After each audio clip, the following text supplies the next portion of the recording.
How's it going, everybody? It's Danny Vega, aka Danny V, and welcome to TDV Live. This is the podcast that's all about the mental strength, mentality, spirituality, personal growth, however you want to name it. Mental fitness, some people say, personal development.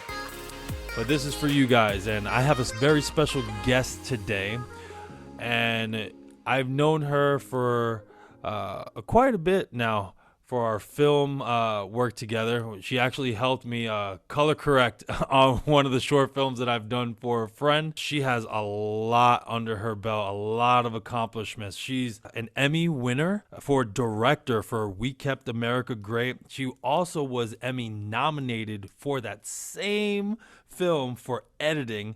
She's been on multiple shows and a film for UMC, now called the All Black Network. And she's part of the crew team for Gold Rush and many other things. So she is so accomplished. I am so grateful to call her a friend. Everyone, please welcome Krystal Alexandria. Hi, thank you so much for having me. I'm so excited to talk about things that we're going to talk about.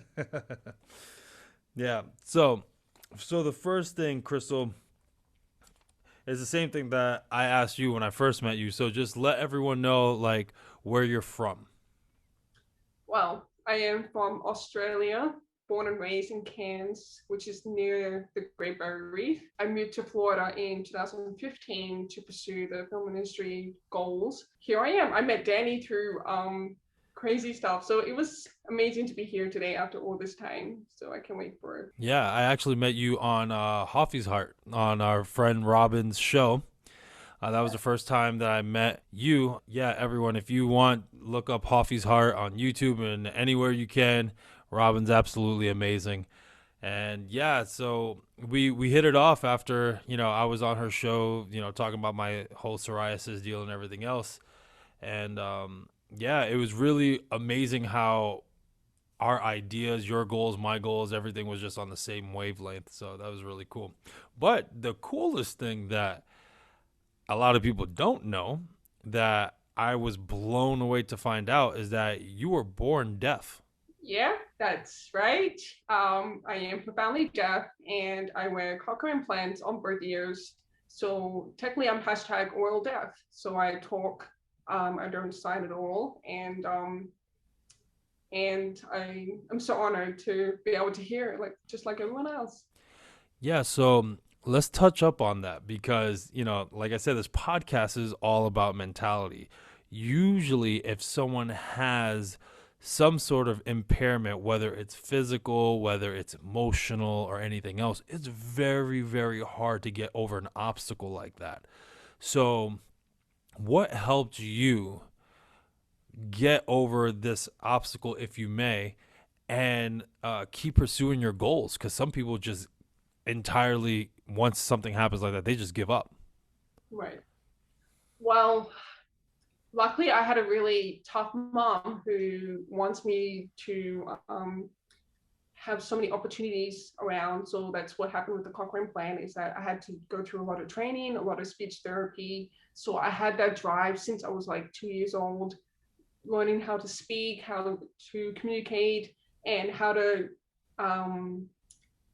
get to the same level as everyone else, because I'm playing catch up. Just remember that, because I had a delay in speech and English, so I was constantly catching up, working harder, and then it just kept going till today. Whereas I'm constantly like learning something, finding ways to get better, because if I don't, I will struggle really a lot. Sorry, and then I'll just fall behind. I'll just miss out a lot of things, especially missing out on sound. So if someone tells me a story and I miss out half of it, then I can't go to the next step because I missed out the half of the story. So I just make sure that I just keep training and just find a purpose. My whole purpose is to inspire others and show others that regardless of what disability you have, you can do anything that you want to, as long as you put your mind to it and do the work. And that's why you're here. This is why we're talking about it. So you're already inspiring a lot of people with your story.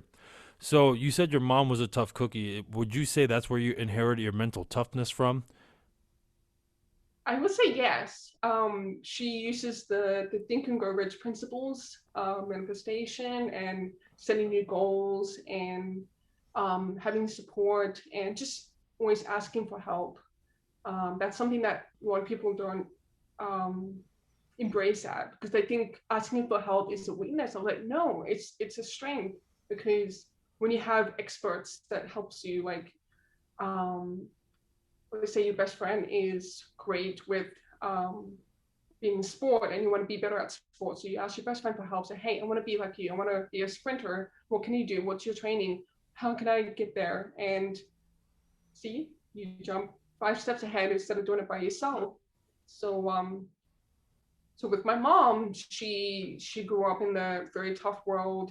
She traveled around Liberia and India, and she saw all the rough stuff. When she came to Australia, she's like, the world is very tough. So I need to make sure my daughter is strong and tough, knows how to ask for help, and has a really strong mind, as in thinking outside the box. It's not very limited. So she's teaching me these like qualities that it's really good to help as an adult because your parents won't be there forever. So they want to leave you in a good space where you'll be fine. Yeah. Yeah, that's really great that you say that because that is definitely one thing that I feel, just like you said, people think is a weakness, but actually it's a great asset to ask questions. So one thing that a lot of people have commended me on, and some people not so much, is that I ask a lot of questions. I always ask questions, and it's just to get an understanding. Sometimes I'll ask the same question 2 or 3 times just so it will sit in my brain, so I Yeah. get it. But I just always love to learn and always asking. I used to be that person that never liked to ask for help, but now it's just I don't necessarily need you to do something for me, but if you can teach me and you can guide me, then we're all good because that's how all of us learn anyway. It's always from a mentor per se. And it's better to ask the question, or if you make the mistake and you could have prevented that mistake if you just ask. That's all I that's an important thing I always ask my assistant editors because they'll be too afraid to ask something. I'm like, no, I don't care what kind of question it is. I don't care if it's the silliest question in the world. If you ask me, you would know the answer and you would not make too many mistakes and become a better editor because you asked the question. So yeah.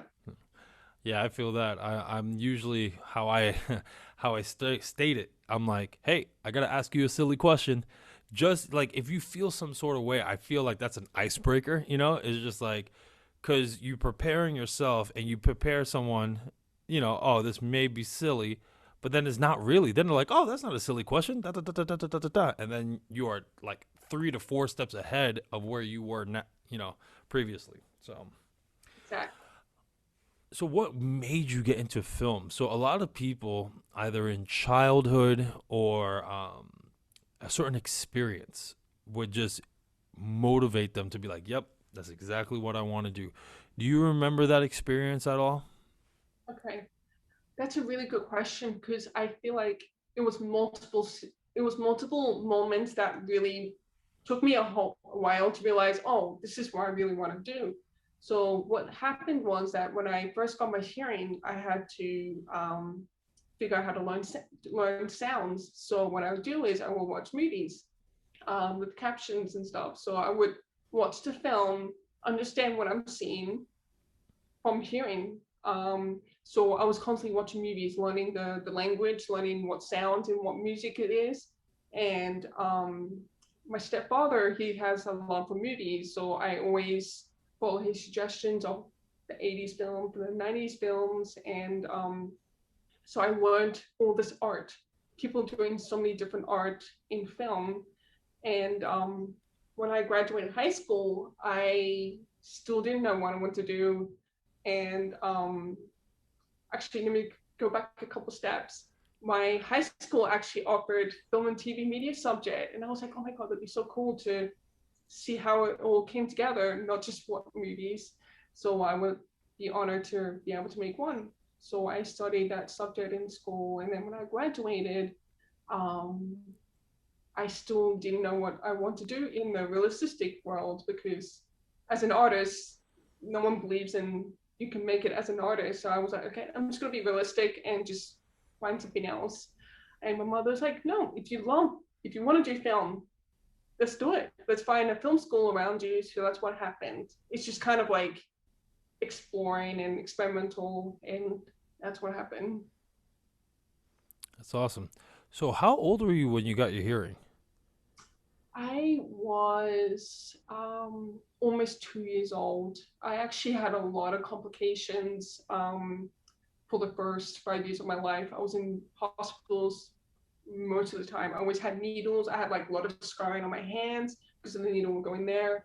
I had scarring all over. I mean, it was back then. It was a lot of unknown during the cochlear implant surgeries.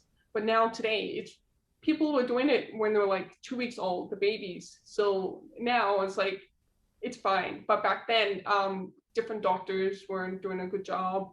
So I actually had an implant in this one, but it failed. And then the second time, I had a really bad infection, and that ate away like a lot of my head. I don't have a lot of hair underneath my ear, behind my ear, so it was like interesting. And then I had to switch to my right side, and it worked. I was actually famous in my hometown just because of that, because um, my mom fought the government to get resources for the deaf community and for speech therapy for kids and stuff.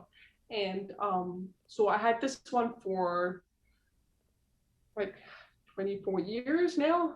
And then I finally got my left ear done just over 6 years ago. I actually grew up with one ear the whole time, because after all that crazy years of surgeries and stuff, my mom's like, okay, we've got one working ear. Let's just hold on to that. And then when I got to high school, I realized I struggled a lot with sound, like with communication, because teenagers are in group conversations. I really struggled a lot. So my mom was worried about, okay, when you go in the real world, especially in film, you're working with like 30 to 300 people on set.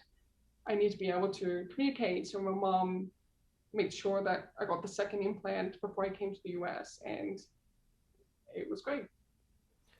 That's really awesome. And so you speak fluent sign language too, right? No, I don't. Um, Whoa, no? Wow, that blew my mind just now. Wow. my mom, when I got the cochlear implant, my mom made sure that I stick with talking, because when you don't practice talking, you tend to not use your voice. You just rely on sign language. And my mom wanted to make sure that I'm very independent. I'm not looking for a sign language person to translate what the person's talking. And I'm thankful for that. I mean, I wish I still remember the whole sign language. But over here, you guys use American Sign Language. It's totally different to Australian. So I was like, I would be suffering so much over here if I relied on sign language. But yeah. Wow, that is amazing.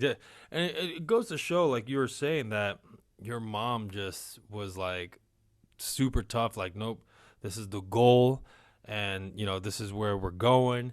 And it's really important to have that, especially at a young age. Unfortunately, I was a little bit older when I met the people in my life that taught me that.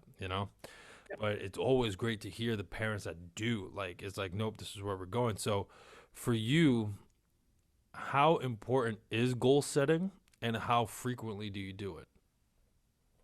How important is goal setting? For I you think personally, because some people are like, oh yeah, it's extremely high on my list. And some people just I don't know, there's some people that are super free spirited that just it's like, oh yeah, I set a goal, and then they just flow. There's no like set plan. And yeah, it works out for them. yeah. I mean, I believe goal setting is very important, because you want to have your focus, because you don't want to feel lost. I totally support free spirit, because I would have those moments where I'm just gonna chill. And once you finish a goal, you just want to chill and relax, enjoy the moment, and then you can go back to focusing on your goal setting. Typically, every year, when the new year starts, me and the whole family would have like a big whiteboard and would set goals for every area in your life. So health, personal, it could so health, it could be like if you want to lose weight, or if you have food planning meals, whatever you want, habits you want to gain from. And then your personal goals could be like reading a book once a week, could be doing a fun activity every week. And then you have your career goal. So my goal would be like edit one feature film a year, or raise my rates to this rate. And then spiritual and relationships. So like every area that you have in your life, and we just set goals. And I would say every month you said, okay, I need to finish this and this by this date. Um, and that's how you manifest it too as well, because you want to manifest opportunities to come to you as well while you're trying to achieve the goal. That's the whole purpose of having focus, because it attracts the right people and it attracts the right skills. Surprisingly, everything happens for a reason. So what you put out will give it back to you. So for people that were more like me, that didn't get a mentor till later, or still doesn't have a mentor, what would you recommend on a short goal, like just something brand new that they can start today to build momentum? So what they can start today? I would say do a big goal. Have a really big goal that scares you, and then you work yourself backwards. Okay, so how can I get there? And then start something small today, so that it's not a huge overwhelming thing. Because I know like people say I want to lose 20 pounds. That's like really hard, but no. How about you just lose 1 pound a week, or 1 pound every 2 weeks? And then once you just, it becomes less stressful and less overwhelming, because when you're overwhelmed, you just push things for later, and that's not what you want to do. So I would say I would say start something small. I think, would that answer your question? Yeah, sure. For me, I think I've always had those, like I said, those influences of, hey, setting goals when I started meeting my mentors and whatnot. But it was more on, for me, that worked was the bodybuilding. When I started bodybuilding, my coach, who I mentioned before on my podcast, he did something absolutely phenomenal. So my first competition, I ended up getting last place. So, and it was out of 3 people, and I was brand new. I was green, but I was going up against experienced guys. This was no, hey, junior. I was going up against experienced people, and I remember because I wasn't prepared. This is before my coach really became my coach. So my master martial arts just basically was like, hey, man, we're all fit. Just jump into one. I was like, okay. And then so when I talked to my coach, he was just like, I'm going to get you ready. And then I was like, so when are we going to compete? Like when? He's like, don't worry about that. He's like, I'll let you know when you're ready. He's like, right now, just work on what we're going to do. And that's it. So basically, we kept the book. I know a lot of people don't, but we kept the book of workouts that we were doing. And the goal for each week was, if you get a certain amount of reps, that means that weight is too easy for you. So next time you increase 5 pounds. Doesn't matter Right. if it's on one exercise or all the exercise. Doesn't matter. That's what we're doing. So 5 years later, he goes, hey, you're ready. Get ready for competition. I was like, what? And sure enough, I qualified that next competition. I qualified to go pro. Nice. Yeah, all I had to do was do one more competition, and to see if I won that one, then I'd be pro. But unfortunately, that's when I got sick. So that ended the bodybuilding career for now until I get better. And it takes time. That's a Hmm. perfect example of it just takes time, and it's not Hmm. like you can get overnight. And that's one thing that people don't realize is that people don't get rich overnight. I mean, unless it's like 1 in a million chances of people getting famous overnight, getting rich overnight, getting the opportunity. I don't know, like this, it's a lottery pretty much for everybody. But for everyone else, it takes time, and just take it one day at a time and just build yourself up. If you're not ready, then just try and make yourself ready. Learn new skills, meet new people, ask questions. So there you go. Yeah, and I feel that like there are certain things that sometimes you can get fast. You know, certain people get faster results than others, and vice versa. But regardless of how fast or how long it is, there's still time in between, like you're saying. A great quote that I heard was that you never reap the fruit from the seeds you planted today. So Yeah. the seeds you planted today, you have to wait until that fruit comes in, into fruition, pun intended. But yeah, so you never reap the fruit now. You know, you got to wait until it grows. And then sometimes, like you said, life just prepares you. Everything happens for a reason. If you're not prepared, if you're not the person for that goal to happen, then you have to become that person. Like I'm learning that more and more now. It's like, yeah, you want it. And I feel like this is where, and I said it many times in my podcast, I feel like certain law of attractions, this is what they're missing. Is just like you don't get what you ask for, you get who you are. And Wayne Dyer actually said that, one of my favorite spiritual, how do you say it, speakers.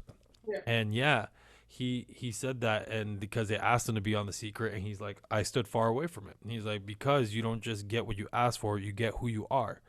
Yes, Mhm. ask for it, but you have to work and to become the person to obtain it, and not only obtain it, maintain it.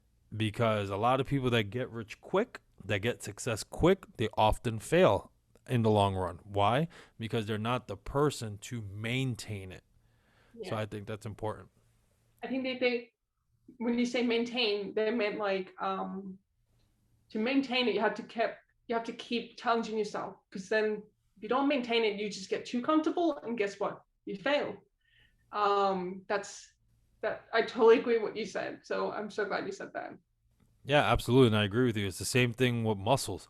When you have muscle mass, they say it, if you don't use it, you lose it. That's exactly what it is. And the same thing with brain power. If you don't use it to, bring knowledge, to challenge yourself like you're saying, so I agree with you 100%. If you don't do that to grow, then you lose it. You don't stay stagnant. You either increase or you decrease. There's no, Yeah, yeah, I totally agree. As an editor, I'm constantly having to. Well, I shouldn't say having to. I'm trying to learn new skills, new trends. Because if you don't, then you just become old school. Like you just become past tense editor, and everyone wants the new thing. So that's another thing I would recommend is know your field, know what the trends are, know who's the hots right now, if that's even the word, um, and just do it. Just do the work. I mean, the end goal is very worth worth it. Yeah. And what's funny, I love that. I love that this flow is coming with film because me and you are very passionate about it. I felt that. I felt that recently because I told you I have my old DSLR and whatnot, and now that I'm getting better, now that I have my physical under control for the most part, on my medication, now I'm like, okay, it's time to go after all the great spiritual realizations and everything else I've been through while on this journey. Now I'm like, okay, now it's time to go back. It's kind of like how they say it about the bodhisattvas. They would go out into the mountains and reach enlightenment, but true bodhisattvas would come back and to give back to the people. You know, uh, they say that people that stay in the mountains that are enlightened, they're not true bodhis. But anyway, that's another thing for another time. But anyway, so now I feel it's back for me on my journey. So now everything that I know, every equipment wise that I had, I was like, wow, I am completely obsolete. And so now I feel this, it wasn't a feel sorry for myself. It's like, oh shit, now here's the new goal. Now it's like, all right, how do I get there? Like, how much money do I have to save?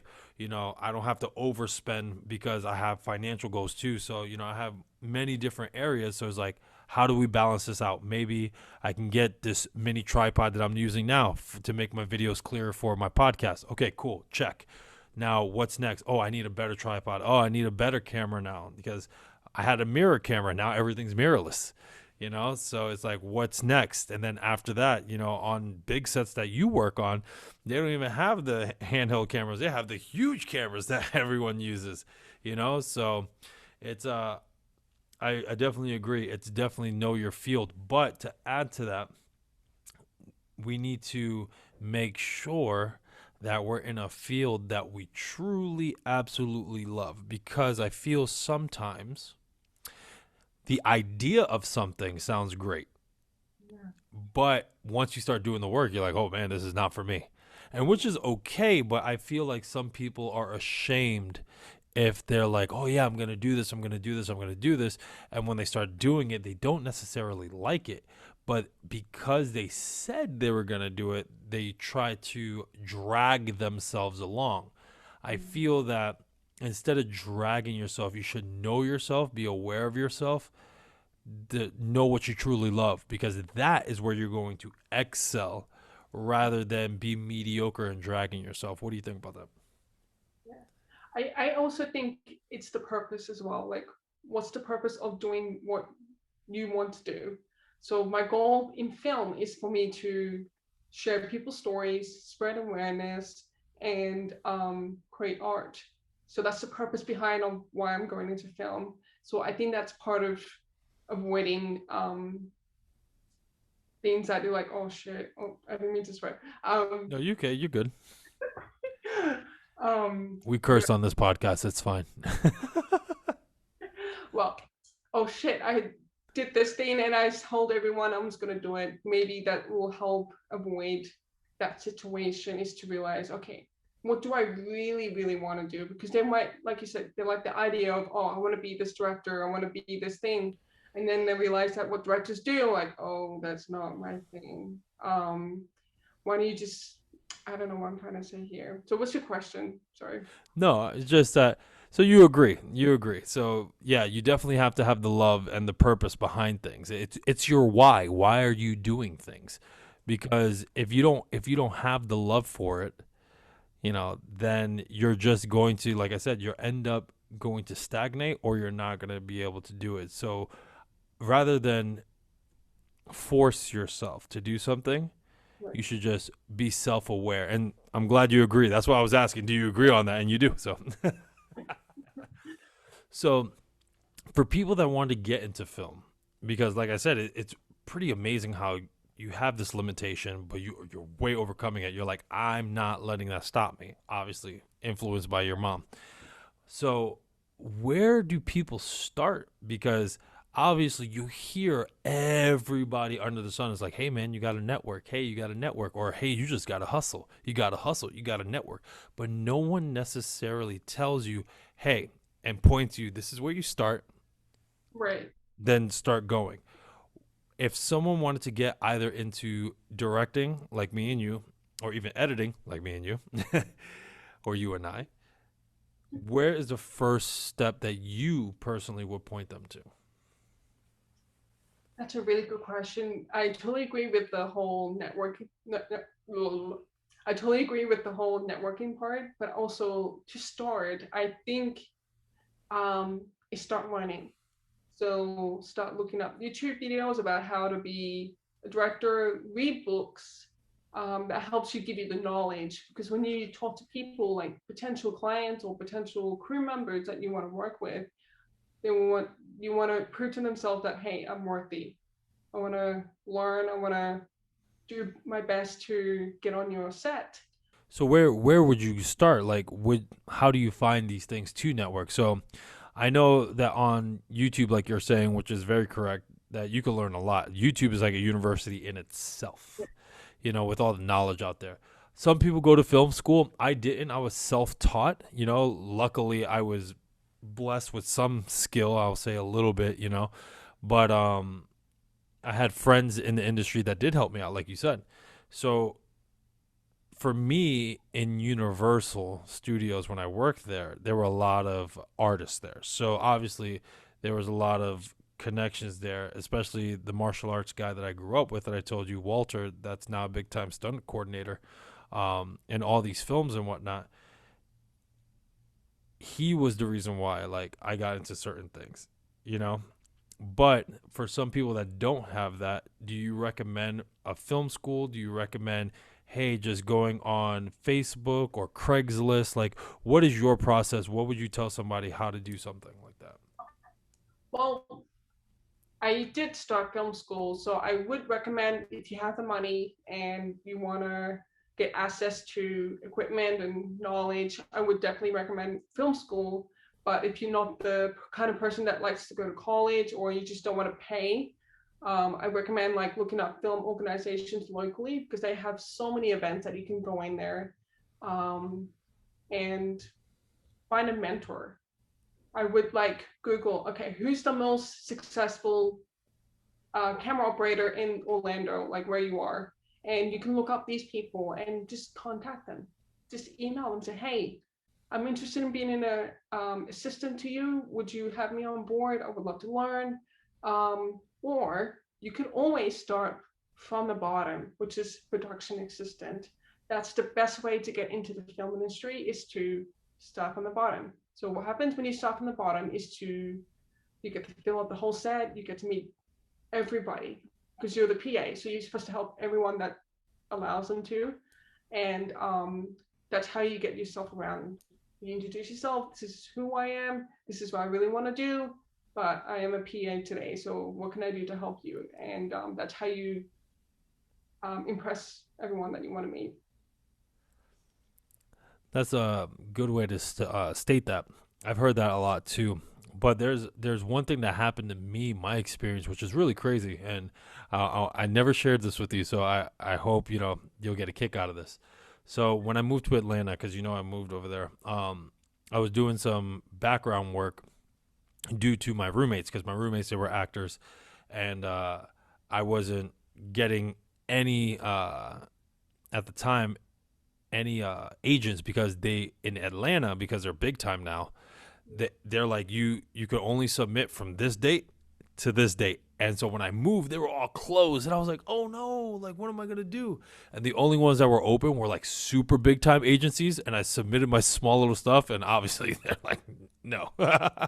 But so I started doing some background work, and I started talking to people here and there, and I talked to, if I'm not mistaken, it was in Atlanta. I talked to a an assistant director because I was like, who's the director? Yada yada. Obviously, they don't want you over there, but I talked to the assistant director. I was like, hey man, how can I, be a director? They're like, what's your overall goal, director? I was like, yeah, I just want my overall goal. I want to direct. I want to make films.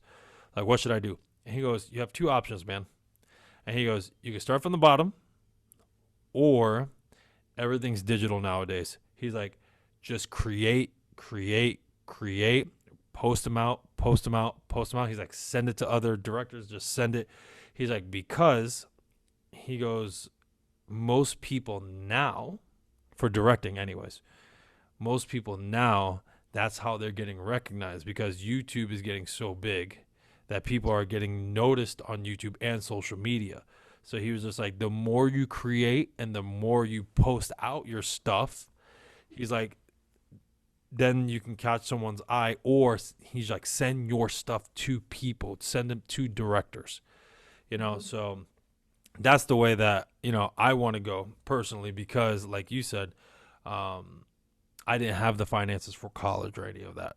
So for me, it was kind of like, okay, what can I do now without that limitation, per Right. se, if that makes sense. Yeah. So, No, I totally agree with the whole social media presence because that got me a lot of jobs. Just being active on social media, posting the jobs I worked on, usually movie posters I edited, just to remind others, like, hey, oh my God, this girl is editing feature film right now. I want to get her on my project. So that I hands-on, you should be posting content. Even though you don't have content, make some. Like what just Dan just said. So Yeah, that's pretty cool. Now, actually, being in the film industry, were there any challenges with, your hearing? yeah. Were there any big challenges for that? And especially because you're an award-winning director right now, and also you were nominated for the same film for your editing, which is the bomb.com in my eyes. Is like, not only did you win, it's just like you could have won two back to back. So did you have any challenges with that in the film industry? And also, I'm going to ask a little bit of a heated question, a little touchy subject. As a woman, did you have challenges in the film industry? And the reason why I asked that is because in the auto show industry that I work in, there are some phenomenal females on my team that know so much. Like, some I learned from them. I know so much because of them, if that makes sense. Yeah. And I've experienced this. I've had people, both men and females, walk past them like they don't know anything and come straight up to me because I'm the only man on the floor and ask me about the cars. When the person standing right next to me, female, knows way more than I ever have. So I wanted to ask that. Have you ever experienced those two challenges, the hearing and also with the opposite sex? So Yeah. Okay. So the struggles I had was as being deaf is that that's a really good. I'm trying to figure out how to say this. Because I had such a great mentor that helped me figure out my mistakes were. Like he helped me see what I was missing out on. Because as you know, I'm always learning sound every day. So when I'm editing, my mentor will be like, hey, I'm hearing this. You need to do this and this to make it better. And I was like, oh, okay. And I would learn. I was like, okay, this means this. So I need to do this. If there was an echo, I would understand what the echo sounds like. I would make sure I fix it in post. So that's the struggles I have, is that I'm constantly learning new sounds that I had no idea what it was, but the client would tell me. I was like, okay, I need to ask my mentor how do I fix this? So that's the struggles I have. And because of the support system I had, I always show them my work before I show the client, just to avoid an embarrassment. Because I want them to know that I am good at my job. Sometimes I'll have moments where I will miss sounds that I just cannot hear it. And as a woman, that's a really interesting topic, because editors are typically women. So I often had that advantage. When I work on film set, it's reversed. It's a male industry, so I sometimes get ignored. I had that direct experience in Los Angeles where the male people would shake everyone's hand except for the women. And I'm like, this is weird, because in Florida, everyone's like open-minded, everyone's not very old-fashioned, but in LA, it's very old-fashioned. That's the first time where I've really experienced like males only shaking hands. We don't look at your face. We won't ask you any questions. Um, but as an editor, I was very blessed because they embrace female editors.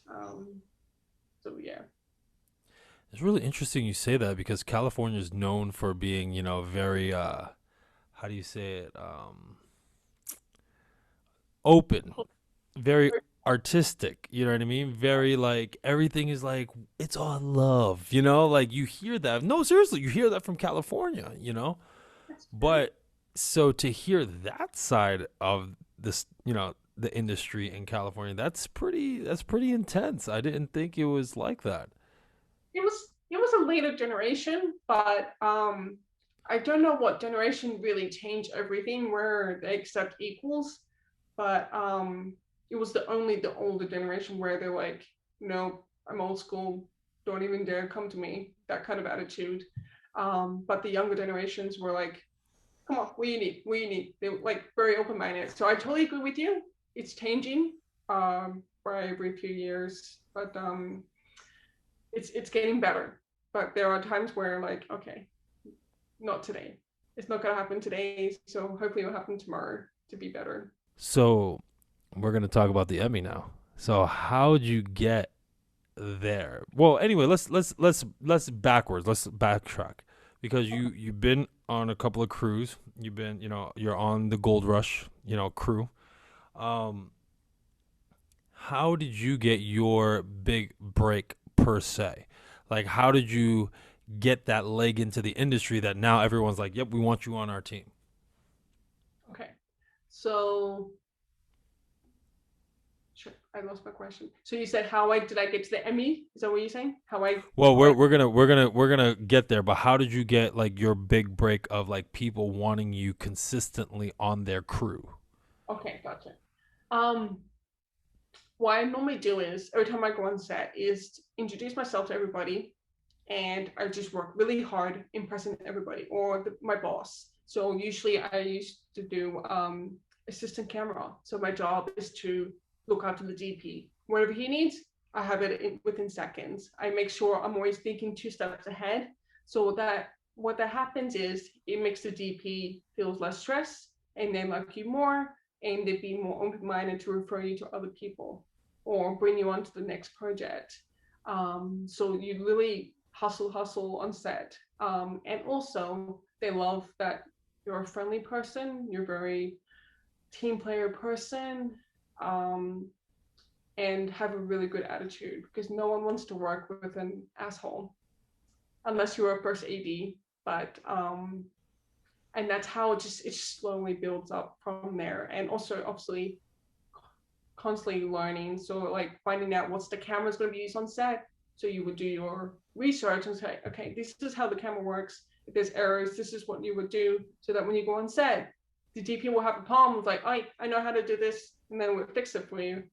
Um, so that's how I got brought onto the bigger projects, and that's how I meet more people on that.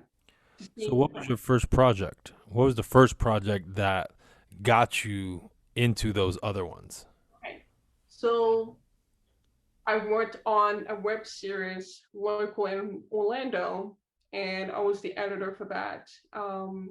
And the producer of that project, she was very impressed with me. She brought me on to a show in New York. It was called Bronx SIU as a media management. So I was just middleman from the camera team and the post production side.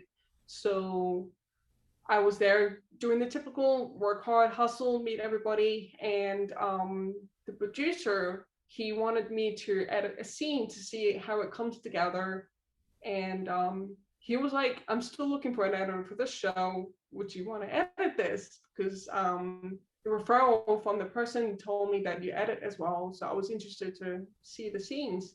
And that's how I became the editor for that show, and that kind of escalated with that same film producer because we worked together very well. We had that connection, and sometimes there are directors where I don't click very well, and it just happens. You just move on to the next project and try not to work together again.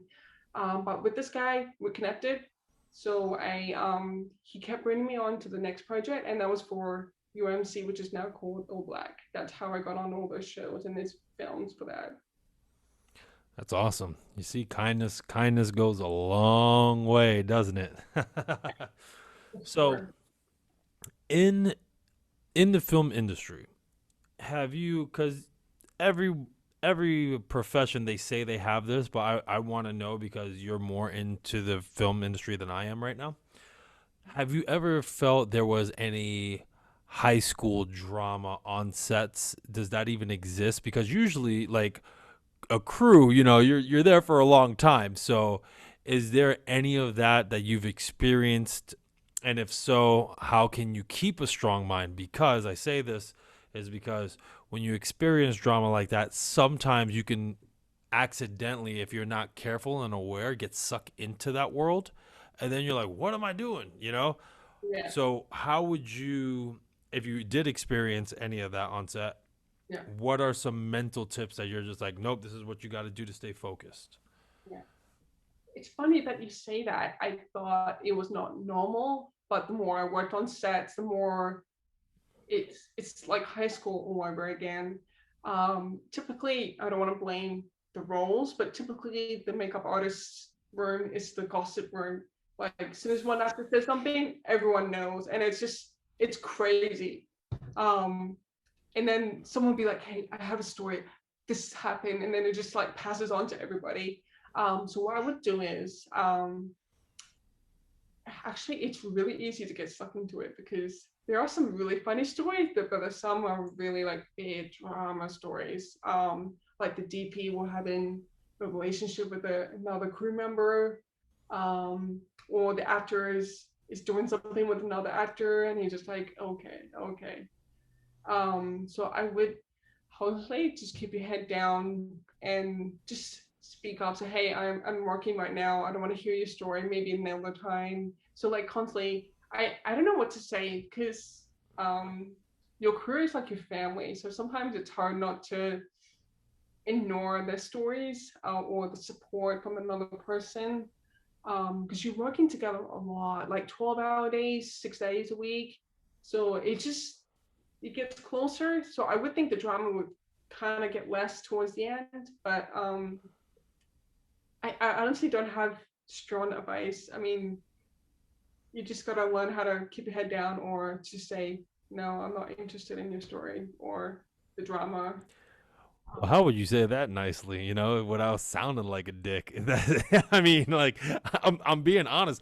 Like, how would you just be like, what is a proper way in your eyes to be like, I'm good. Okay.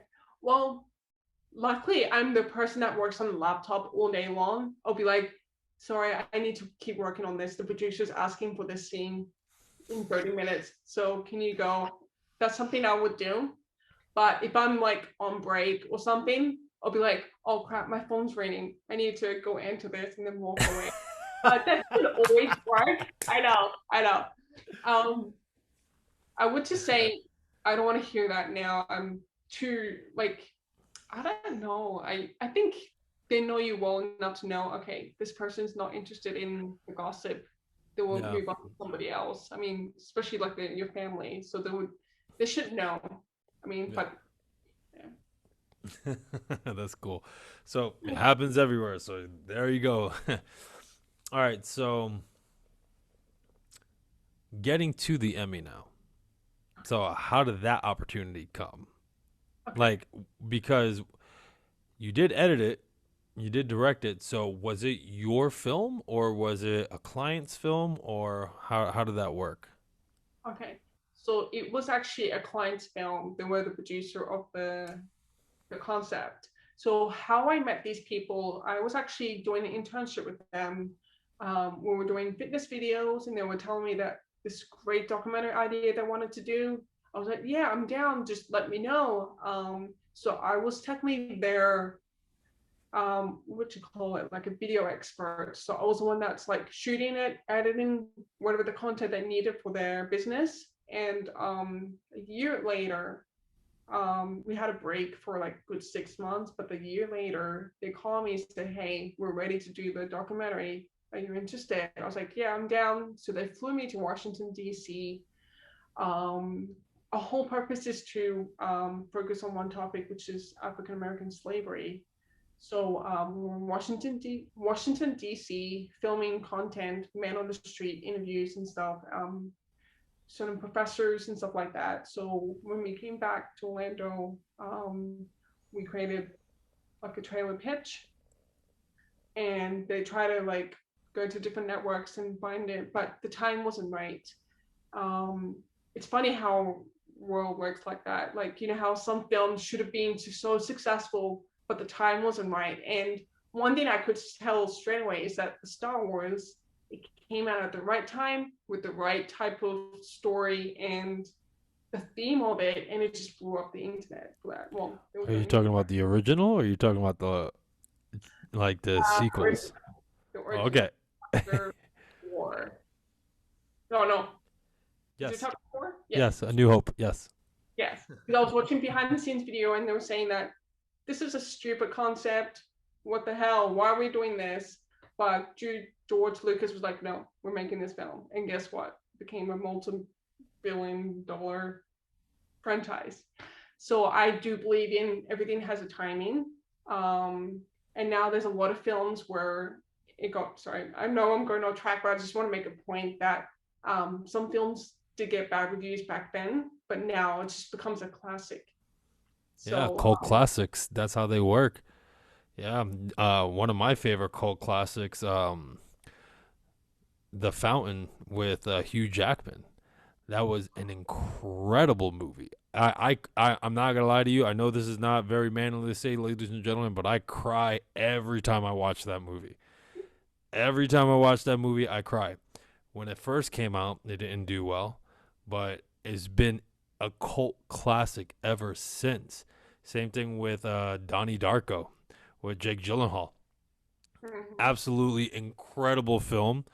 Very twisted into the quantum theory realm, but it's so it was just so well done that at the time everyone's like, "Oh, what is this movie?" But now everyone's like, "Have you seen Donnie Darko? Have you seen the director's cut? Oh my gosh!" So I agree with you on that. Continue, please. I didn't mean to interrupt. um, yeah, it's just it's funny how that works because you can usually like you hate that movie, now you like it, doesn't make any sense. But I think it's the whole way the world is, what we talk about, what we expose to, and that, I think that just becomes like, okay, that's a normal thing to do. So that's what happened with the documentary. It wasn't the right timing, so we hold it off for another year. So they came out to me in 2019, said, "Hey, we want to do the official episode." So I was like, "Okay, this is a very sensitive topic," and there was a lot of crime on. Well, I shouldn't say crime. There's a lot of buzz about African Americans getting arrested, getting shot, all this stuff. It's getting worse and worse. And like, okay, maybe it's time to make the official episode. So I had the story editor in because I was like, this needs to be done right because otherwise it will be a big backlash on the documentary because it could come out wrong. So we did the official episode, and I said to them, let's submit it to the Emmys. You can submit it yourself. So I was like, okay, let's do it. I feel like this is a really good, strong story, and I think this is the right time to submit it. And that's what happened. I submitted for director, editor, and the actual project. And I ended up getting nominated for director and editor. And when the ceremony came around, man, I was nervous. Like, this is like all day. I was like, oh my gosh, oh my gosh. And it's the whole hope thing because I always think like, what if I don't win? Like the whole ego and your hopes and dreams could just be shattered so much. But I said to myself, it's okay because I got nominated, 2-time nominated.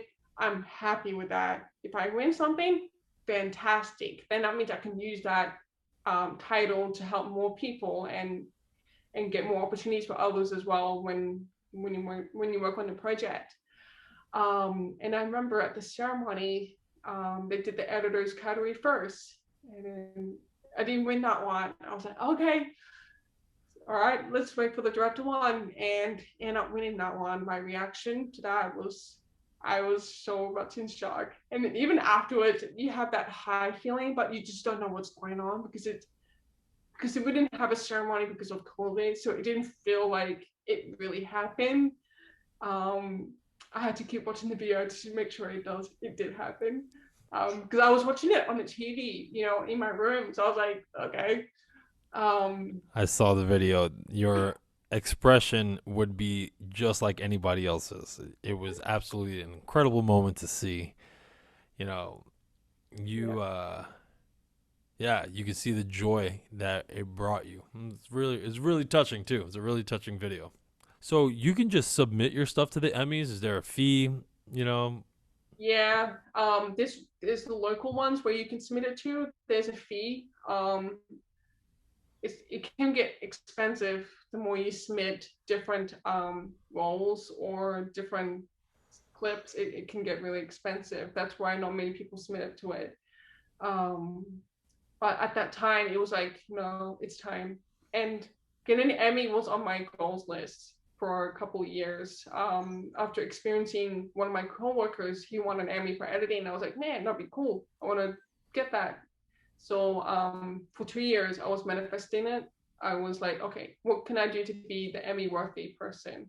And that's what I did. I ended up finding the right project for it. And that's how opportunities happen, is that when you manifest something or when you focus your goal on getting an Emmy, you get opportunities like the We Kept America Great documentary came along and says, hey, I am worthy for an Emmy. So it's just like all timing and being aware, like, okay, what's going on in my life? What's happening? What am I seeing? What am I missing out on? What should I be paying attention to? Because sometimes when you get distracted, you miss that opportunity. You miss the right needs for what you need to do on your path. That's really cool.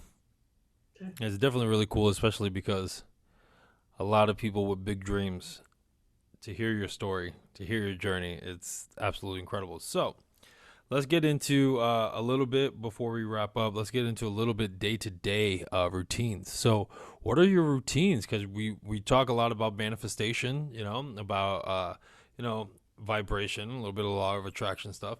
So what do you do daily to practice that? What are your habits? I usually write down a sentence of something. Like when I had the Emmy on my mind, I would have, I am an Emmy worthy award recipient. That's my statement. So every day, every time I brush my teeth, I would read that sentence. And that would help center yourself, and that would help you stay focused, because when you don't have goals in your face, you tend to get lost. You tend to get overwhelmed of like, oh, what am I doing? Why am I doing this? So having a goal that you can see every day really helps you center yourself. That's like really helps set my day. I also try and set goals, like little tasks that will help me get to the next step of my future goals. Um, I don't really have daily routine. I'm pretty free flow kind of person.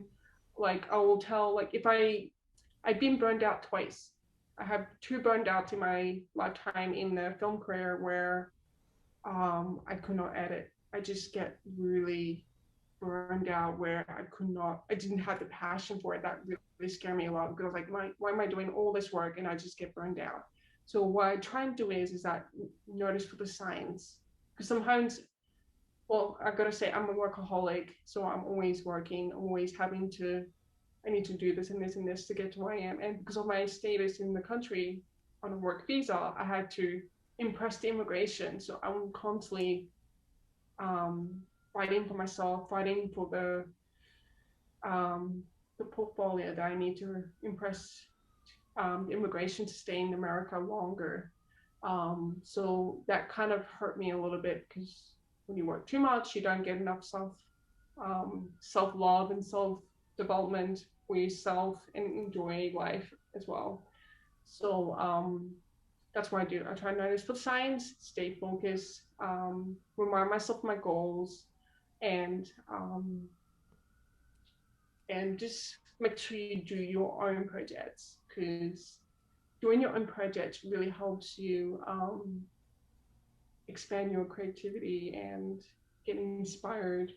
So that's something that I try and do on my daily basis.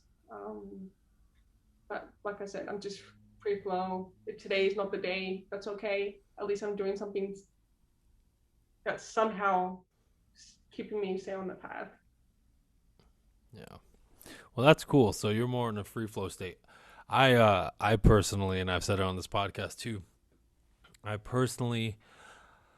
used to be very free flow, like whatever happens, happens, like super hippie, mindset of, just free flowing. But um, that got me into a lot of trouble, because then, like you said, the goals weren't in my face, and all of a sudden I'm behind and I'm not doing the things, and then you wonder why. So, I found out that because I do love working hard when I love something. So I had to be like, okay, how can I get the most efficiency out of myself?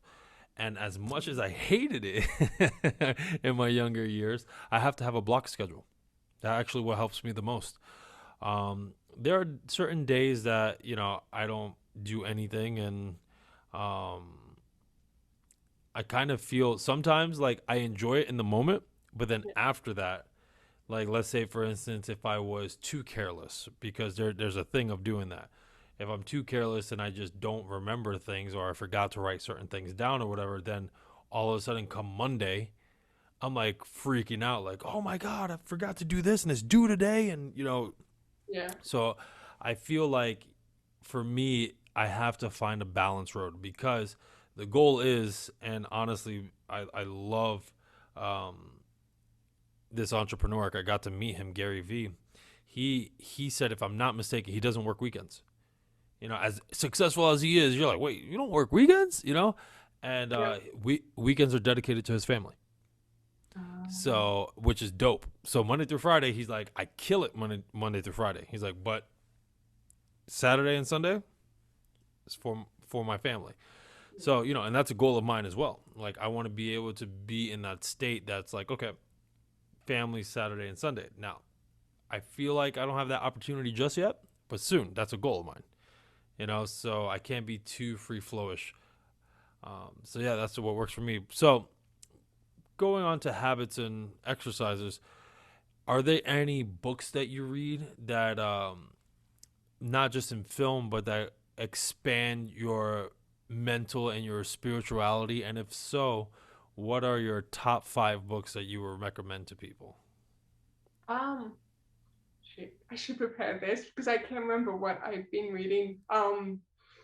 Oh, it's absolutely okay. There's a bunch of books that I read. I'm talking about a bunch, and I'll be like, "Oh yeah, this is my top 5." And then I'm like, later on, no, no, no, no, no, no, this book I missed it. So it's okay. It's whatever comes to mind. Whatever comes to mind. I should go on my bookshelf and pull them out.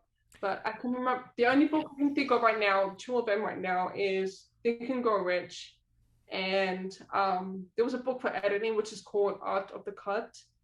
That one's like focuses on editors and how they ask questions about their workflow for their projects. But mostly I try and read self-help books where it focuses on personal development, how to do time management, how to use your money. So I try and like focus on main parts of my life, so like money, mindset, time management, confidence. We try and read books that helps you like connect with people. I think was it How to Lose Friends. Oh, I forgot what was that book called. It was like a famous book that's made that teaches you how to communicate with others Oh interpersonally. yeah, I have that book. It's How to Win Friends and Influence People. Yeah, that's the one. Yeah. Yeah, yeah, actually a really really good book. So that would be your top 3, you would say? Yeah, I'm so sorry. I should be more prepared. No, it's okay. Listen, a lot of people don't know when I start asking these questions, so that's absolutely okay. I'm like you though. I read a lot. I do a lot of personal development as well. Um, Now because I've never had that before. Even though I did have a mentor that was teaching me some business stuff before, now I have another one. One of my best friends, incredible. You know him, Paul. Absolutely incredible. Besides the personal development stuff and him being funny in improv, he definitely knows a lot about finances. He used to work in corporate, the whole nine. So yeah, didn't know that about him, right? But he got me there, and so that's what I do now. I look at my finances because that's something that I didn't grow up with too much, So it's kind of like, all right, what are the pillars? My grandmaster YK Kim used to say, you have physical fitness, you have mental fitness, you have moral fitness, you have financial fitness, and life fitness. So those were the 5 pillars for him that you have to consistently work on. So obviously your physical, your mental, that's how, you will read it, but your morals, your character, a lot of people miss that. Who you want to be as a person, not what you achieve, but who you are as a person. Like, what do you want to do? I think a lot of people gloss over that. Everyone wants to be mentally strong. Everyone wants to be physically strong, but some people don't go over those morals. Um, then financial, which is another pillar a lot of people don't focus on. And then life, which is really cool, is life fitness is just your overall balance of everything. How everything interconnects and is synchronizes with each other. So, but yeah, I totally agree because if you don't work on one of the five areas, that will suffer, and it just becomes like a domino effect for others. Especially like if you don't look after your health, how are you gonna keep going every day? If you're constantly eating junk food, not exercising, you're not getting enough sleep, what do? You go crazy. So your mentality goes out of the window, and guess what? You lose your lifestyle and you lose your money because guess what? You might have to pay more money for doctors, or you have to, I don't know, spend stupid because you're not thinking straight and you're not healthy wise. So that's totally, it's all about balance. Like you said, just all about balance and just try a little bit, like work a little bit and it gets easier and then you can go for the next step. yeah. So, if anyone wanted to be exactly where you are today, if you could tell them only one thing, what would it be? One thing, oh my gosh. I would say find a mentor. Find a mentor that you look up to that will escalate where you need to be. Awesome. I agree with that statement. All right, let's see. Last question. If you can go back in time to tell your younger self one thing, what would it be? I would say to myself is to not to stress too much. Just do your best and always ask questions. Because I think we push pressure too much on ourselves to impress everybody, but sometimes you just can't do that. So I would tell myself, just do your best. Don't stress too much about it. Just do what you know. Like I don't know. I think that's probably what I would say. That's awesome. And if you can change one thing, what would it be? Oh, what would I change one thing? If you wanted to. Okay. Personally, I wish that I got my second implant sooner in my life. But for film, I would say just go bold. I would say don't be afraid of something, just do it. Take the job or do the project that you always want to do. Just do it because who knows what's gonna happen. You might win an Emmy, and that's what happened. I took that job because I was like, this is big. I don't know. But no, I took the job, and guess what? That led me to an Emmy. So who knows? Who knows what it would take you? And if anyone had fear of doing what you do, what would you tell them? Like, what steps would you take to conquer that fear? Okay. Fear. That's a really big topic. I think we all have fear. I think we all try to overcome, like, I would call it the comfort zone. So I would start something small, have the support system. That's why I always say, like, having a mentor behind you really helps with your fear, overcoming your fear. And also, like I said, start something small. So, like, working on a short film, get yourself comfortable, get your feet a little wet. And then once you're okay, your fear will become smaller and smaller. And also, the support system you have really helps um, with your fears because you can ask them questions. You can, um, like I said, get yourself a little more comfortable in the scary world. How do you handle your stress in film? What are How do do I you have handle? any techniques for that? Um, I would do a breathing technique to calm myself down, like especially before interviews or if I'm meeting someone very important. I would do the whole like slow deep breaths, and then sometimes listening to music really helps. Talking to a friend or someone that really knows you well and you express your concerns, they would know what to say to you, to like say, hey, you're fine, you're great, you did this, you've done this. Or also having a mentor is another thing, same as talking to a friend. So that's the main things. And just, I think that's the most common line is fake it till you make it. There are times where I would go on set, I was like, oh my God, I have no idea what I'm doing, but I'm going to make sure I ask questions and make sure that I just do what they ask me to do.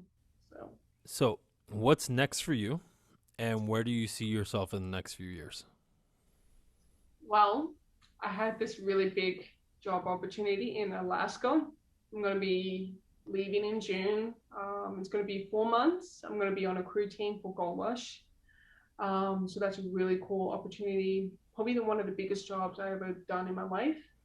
And in a few years' time, I believe I will be working on, I'm trying to lean towards directing documentaries and finally make my short film that I always wanted to do, since it took me so long. But I took my time learning the craft, getting on people's different sets, learning the mistakes, so that when I do my film, I will know what to do with the right people that I need around me. Perfect. So where do you see yourself in the next few years, though? Like big time director. Instead of Emmy award winner, now you're a like Oscar winner. Well, funny you say that. I actually, my my biggest goal is that I want to be the first deaf filmmaker to win the Oscars. So, yeah, I did my research. There's no deaf filmmaker. There's a deaf actress that won an Oscar, but there was no deaf filmmaker. So my goal was to win an Oscar.